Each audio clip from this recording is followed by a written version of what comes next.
Well, hello and welcome to Knife Delights. Boy, am I ever holding a very special knife in my hand here tonight. Oh, it's a special one. Yep, Byron Kennedy. He sent me this knife.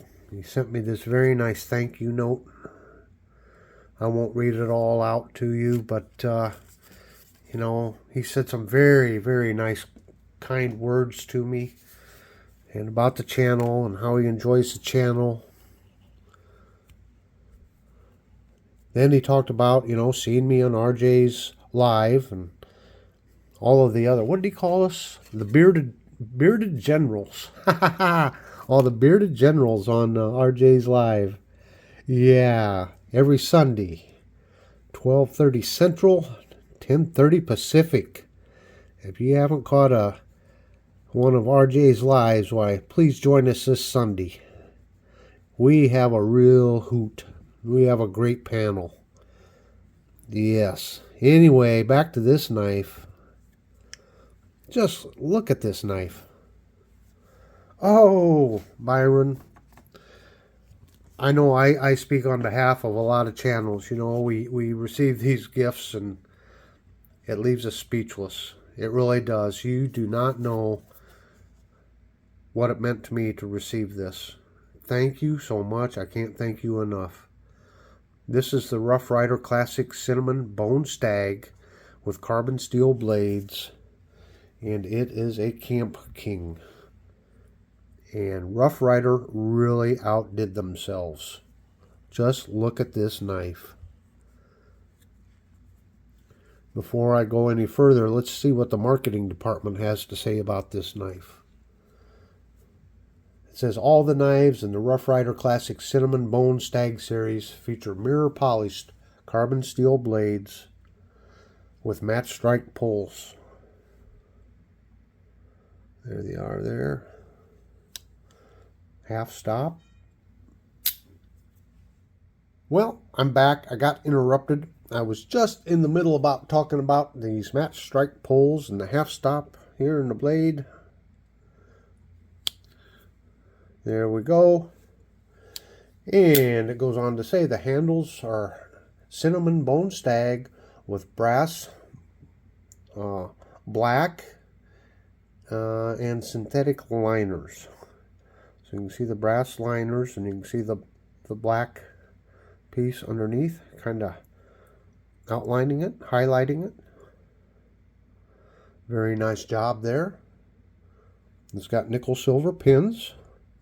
So you got your main pin here for the back springs, and then the two little pins here that pin the covers on.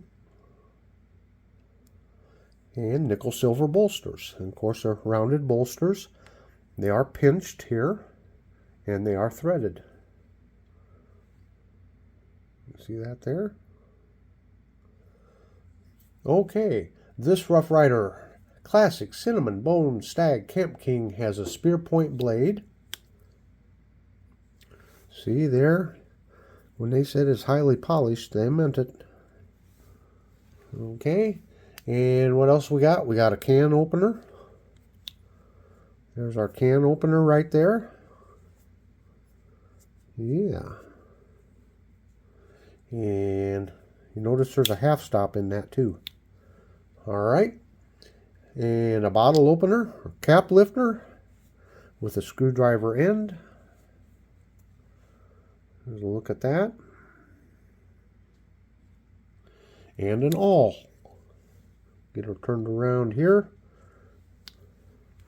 And there's your awl. Yeah.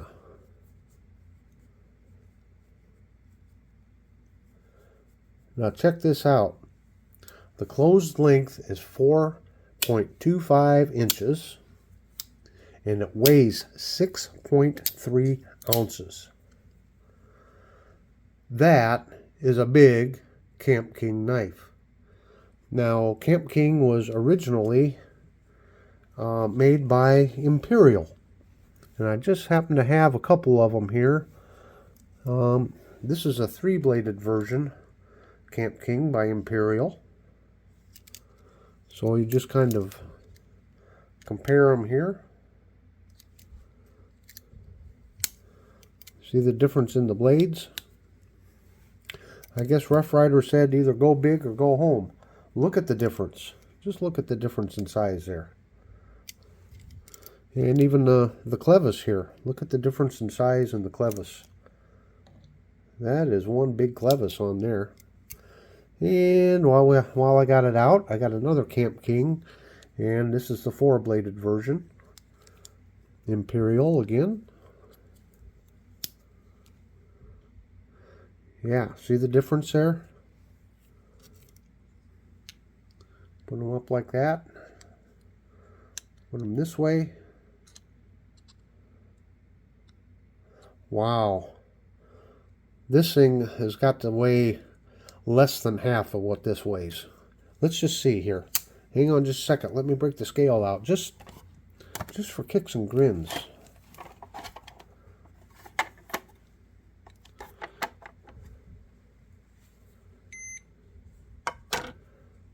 Yeah, this one's 2.3 ounces, and this one is 6.3. Isn't that amazing? They're showing 6.1 on my scale here, but yep. So this is roughly a third of the weight. That's crazy.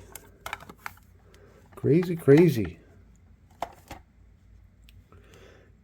And you can see here it's got the nail notch there, so you can access that awl blade right there. And these this bone, oh, they did a really good job on that. You can see those black liners between the bolster and the bone.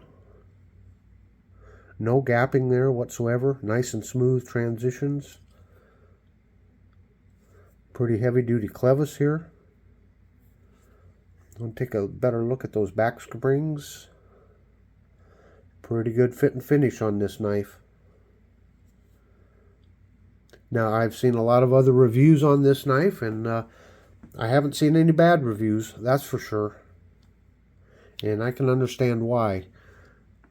This would be kind of tough to take out if you're backpacking, but if you're out with a vehicle in a tent or out in a camper at a campsite or something, this would definitely be a very handy knife to have with you.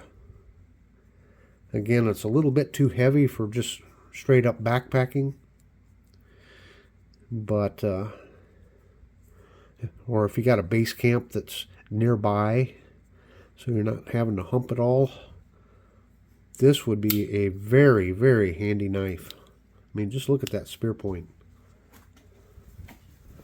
Now you'll notice I'm doing a little bit of cleaning here, just wiping off. And it's not just because it's a Rough Ryder knife that you have to do this. Sometimes even your more expensive knives, they come out with a little, some metal filings and oil on them. And I'll probably end up putting some mineral oil down in here and cleaning the pivots out some. But yeah, see if you look down in there, you can see just a little bit of grease and stuff down in there. But good walk and talk. It's not a real heavy pull, but it's a consistent pull. Yeah. I kind of like the half stops on this. They did it upright. So anyway, yeah. Well, you know what? I happen to have them out here. So these Kamp knives, I call them scout knives. Now, to me, when you get on the internet, if you search for a Kamp knife, the results come back and they're talking about fixed blade knives that you would have in your camp, rather than a pattern of knife. I have always referred to these as scout knives, but I guess it could be Kamp knife, scout knife, either way. But here's one by, this is a Colonial. Yeah, here's a Colonial Forest Master. the four-bladed version. You can see how it matches up. And here's another Forest Master here, Colonial, and it's the three-bladed version. See how it kind of matches up. And I have a Cut Master here, four-bladed version. You can see how that matches up. I didn't start out to collect camp knives or scout knives, but somehow, as you can see, all of a sudden I got a bunch of them here. So, Byron, this is such a welcome addition to my collection. I want to thank you all very much. Everybody that visits my channel, watches, leaves a comment, hits the like button. The support really means a lot to me. As a matter of fact, I have went over 1,700 subs. So at some point, I'm going to be doing a giveaway. But I think what I'm going to be doing is following the example of some of the other channels. I'm just going to talk about it in the middle of a video sometime. That way I know that those of you that, watch my videos all the way through and leave comments and have been with me for a long time, you're going to catch that, and I can leave some instructions in there. And because, like a lot of others, when we do a giveaway, we really want it to go to someone we know and someone that's really supported us and hasn't just stopped by just for the chance of a free knife. So look to that. I don't know if I'm going to do it at 1750 or at 1800. I have one video that's approaching like 10,000 views. Maybe I'll do it when that video reaches 10,000 views. I don't know. But I'm going to come up with something to share, contribute back to the community. So thanks again, everybody. I got a little long-winded here. I get emotional too sometimes when I'm Byron. Words can't explain it. So until next time, everybody, have a very delightful day.